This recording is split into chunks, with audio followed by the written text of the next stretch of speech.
রাশিয়ার জমিনে পৃথিবীর তাবর তাবর বিজ্ঞানীরা পরীক্ষা শুরু করল। চাঁদে চন্দ্রযান পাঠিয়েছে, মঙ্গলে মঙ্গল গ্রহ পাঠিয়েছে। পৃথিবী হলো গোলাকার, চ্যাপ্টা পৃথিবী গোল। পৃথিবীর এক দিক থেকে যদি আমরা কোনো কিছু ঢোকাই, অপর দিক থেকে বেরোবে নিশ্চয়। এই পরীক্ষাটা যদি করতে পারি, এটা একটা পৃথিবীর বড় পরীক্ষা হবে। এই চিন্তা করে রাশিয়ার জমিনে পৃথিবীর তাবর তাবর বিজ্ঞানীরা গেল। পৃথিবীর তাবর তাবর বিজ্ঞানীরা গিয়ে, হে তরুণ যুবকেরা, হে আমার মুরব্বিয়ানেরা, শুনে রেখে দিন বাবা, জেনে রেখে দিন। পৃথিবীর তাবর তাবর বিজ্ঞানীরা গিয়ে সেখানে পৃথিবীর শক্তিশালী লোহা নিয়ে গেল, ড্রিল মেশিন নিয়ে গেল, উন্নত মানের ক্যামেরা নিয়ে গেল। সব কিছুকে সুন্দরভাবে রেডি করে পৃথিবীর সেই রাশিয়ার মরু এলাকা, ফাঁকা জায়গা থেকে তারা গবেষণা করার জন্য ড্রিল মেশিন ঢোকাতে লাগলো। তারা চিন্তা করলো এই দিক থেকে ঢোকালে ওই দিক থেকে বের হবে। এই চিন্তা করে এইভাবে ড্রিল মেশিন তারা চালাতে লাগলো। সঙ্গে তারা ক্যামেরা দিল। এই ক্যামেরা দেওয়ার পরে ভাইরা আমার, ক্যামেরা যাচ্ছে, ড্রিল মেশিন যাচ্ছে 1 কিলোমিটার, 2 কিলোমিটার, 3 কিলোমিটার। ভাইরা আমার 100 ডিগ্রি সেলসিয়াস তাপমাত্রায় পানি ফুটতে শুরু করে দেয়। হে তরুণ যুবকেরা, এত শক্তিশালী লোহা দেওয়া হয়েছে, পৃথিবীর মাটির তলায় কিন্তু গরম। যত তলায় যাবেন তত গরম। একটা লেভেল আছে, সেই লেভেলে শুধু পানি আর পানি। আমরা কিন্তু পানির উপর ভেসে আছি। এই বিশ্ব ব্রহ্মাণ্ডে 7 ভাগ জল, 1 ভাগ স্থল আপনারা পড়েছেন। হে তরুণ যুবকেরা, পৃথিবীর তলায় কিন্তু পানি। এই পানি ভেদ করে যখন যাচ্ছে বন্ধুরা আমার, 7 থেকে 8 কিলোমিটার যখন চলে গেছে, দেখা যাচ্ছে প্রচন্ড তাপ, প্রচন্ড গরম। ভাইরা আমার, এমন একটা সময় ভাই আমার যেখানে পৌঁছে গেল, এই ড্রিল মেশিনটা চলে গেল, ওপরে ক্যামেরায় দেখা যাচ্ছে অনেক ঘটনা। সেখানেই দেখতে পাওয়া যায় এত তাপমাত্রা বেড়ে গেল যে লোহার ভয়ঙ্কর, এত শক্তিশালী লোহা, সেই লোহাটা গলে পানি হতে লাগলো। আর ক্যামেরাটা দুম করে ফেটে গেল। পৃথিবীর শেষ জায়গা পর্যন্ত পৌঁছানো তো দূরের কথা, কত গভীরতা আছে সেটা জানার কারো ক্ষমতা হলো না।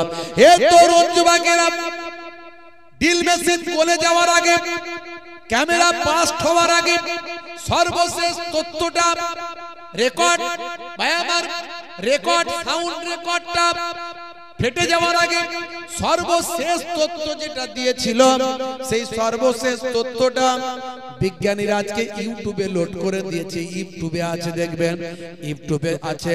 ভাই আমার মাটির তলায় ইল্লিনের, ভাই আমার মাটির তলায় সিজ্জিন, এই সিজ্জিনের যে আওয়াজটা তারা একটা কল্পনা করেছিল। সর্বশেষ ড্রিল মেশিন যেখান পর্যন্ত পৌঁছেছিল, ভাই আমার সর্বশেষ, ভাই আমার সাউন্ড সিস্টেম যেখান পর্যন্ত পৌঁছেছিল, সেখান থেকে একটা ভয়ঙ্কর আওয়াজ পৃথিবীর মানুষ শুনতে পেল। সেখানে ক্যামেরা বাস্ট হয়ে গেল, ভাই আমার রেকর্ড মেশিন শেষ হয়ে গেল, আর আপনার ড্রিল মেশিন গলে পানি হয়ে গেল। পৃথিবীর মানুষের ভাই আমার গবেষণা সাকসেস হলো না। এক প্রান্ত থেকে অন্য প্রান্তে ড্রিল মেশিন দিয়ে ভেদ করা সম্ভব হলো না। ভাই আমার সর্বশেষ যে রেকর্ড সাউন্ডটা এসেছিল ইউটিউবে আজকে আছে, আমি নিজে কানে শুনেছি। ভাই আমার সেখান থেকে একটা শব্দ আসছে, যেন হাজার হাজার লক্ষ লক্ষ মানুষ মহা মুসিবতের মধ্যে আছে, শুধু বলছে যেন বাঁচাও বাঁচাও বাঁচাও। একটা আওয়াজ তাদের মধ্যে থেকে ভেসে আসছে। সেই আওয়াজ ভাষার শব্দটা আজকে ইউটিউবে লোড করা হয়েছে। হে তরুণ যুবকেরা, ভাই আমার আমি বলছি না ওটা ইল্লিন, সিজ্জিন আমি বলছি না। সিজ্জিন কত নিচে কেউ জানে না, কিন্তু সিজ্জিনের একটা নমুনা জ্ঞানীরা বলছে এটা একটা নমুনা পৃথিবীর মানুষকে আল্লাহ দান করেছে। বুঝতে পারছেন? সিজ্জিনের একটা নমুনা কিন্তু পৃথিবীতে আল্লাহ পাঠিয়ে দিয়েছে। আমি নিজে ইউটিউবে সেই আওয়াজ শুনেছি।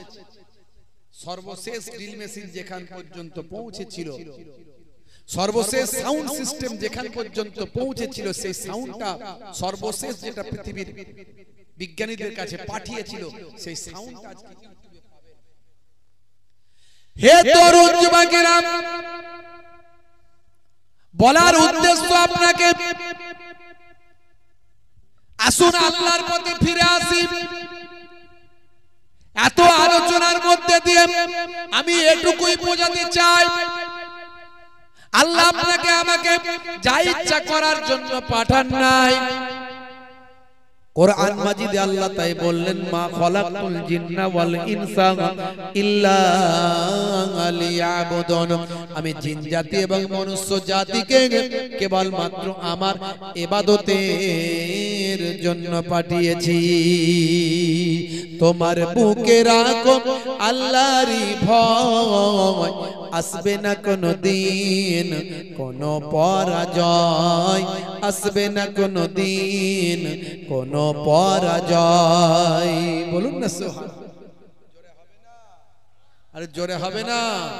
হারাম হালাল জেনে, সরল সত্য মেনে, নিষিদ্ধ সব ছেড়ে উঠুক জীবন বেড়ে যাবে তুমি জান্নাতে। জানা ছিল স্বপ্ন তোমার, তোমার বুকে রাখো আল্লাহরই ভয়, আসবে না কোনো দিন কোনো পরাজয়, আসবে না কোনো দিন কোনো পরাজয়। বলুন না সুবহানাল্লাহ। আপনি আল্লাহর উপর ভরসা রাখুন। আল্লাহ বলছেন, বান্দা তোরা আমার হয়ে যা, আমি তোদের হয়ে যাব। ফাজকুরুনি আযকুরুকুম ওয়াশকুরুলি ওয়ালা তাকফুরুন। বান্দা তোরা আমার হয়ে যা, আমি আল্লাহ তোদের হয়ে যাব। তোরা আমার নিয়ামতের শুকরিয়া আদা কর, না শুকরি করিস না। আল্লাহ অন্য জায়গায় বলছেন, যে শুকরিয়া করে আমি আল্লাহ তার নিয়ামতকে বাড়িয়ে দিই। জোরে বলুন। সামান্য চোখের নিয়ামত, চোখ আছে বলে এত কিছু দেখতে পাচ্ছি। যার চোখ নাই তাকে জিজ্ঞাসা করুন, ভাই কিছু দেখতে পাচ্ছ? কিচ্ছু দেখতে পাইনি ভাই, সারা পৃথিবী সব অন্ধকার।